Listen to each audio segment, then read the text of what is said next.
বৃষ্টির দিনে গরম গরম পিৎজা। চলো আজকে ঘরেই বানাই পিৎজা, একদম সহজে চুলায়। আমি ডোটা আগেই বানিয়ে রাখছিলাম। এখন দিচ্ছি আমার হাতের বানানো টমেটো সস। এখন দিচ্ছি মোজারেলা চিজ, এটা বাজার থেকে কিনা। তবে চিজ একটু বেশি দিলে খেতে ভালো লাগে, তাই আমি বেশি বেশি দিচ্ছি। এখন দিয়ে দিচ্ছি ছোট ছোট করে ভেজে রাখা মুরগির মাংস। মুরগির মাংসটাও আমি একটু বেশি বেশি দিচ্ছি।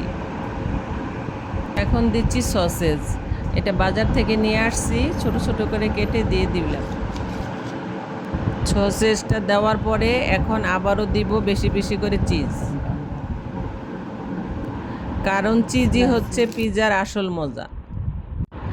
এখন উপরে দিয়ে দিব সবুজ রঙের ক্যাপসিকাম, এরপরে দিলাম অরিগানো, চিলি ফ্লেক্স, সব শেষে দিব বার্গার চিজ। এই চিজটা আড়ং থেকে কিনা, খেতে খুবই মজা।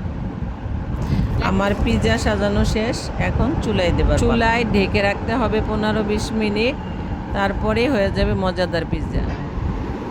বৃষ্টির দিনে নিজের হাতে বানানো পিৎজা এর মতো আনন্দ কিছুই হতে পারে না।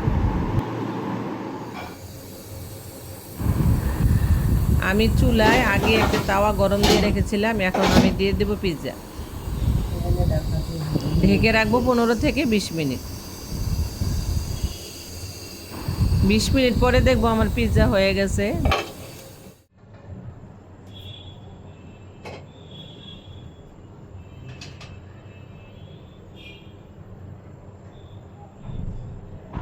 যদি আমার বানানো ভিডিওটা ভালো লাগে তাহলে অবশ্যই একটা লাইক কমেন্ট করবেন।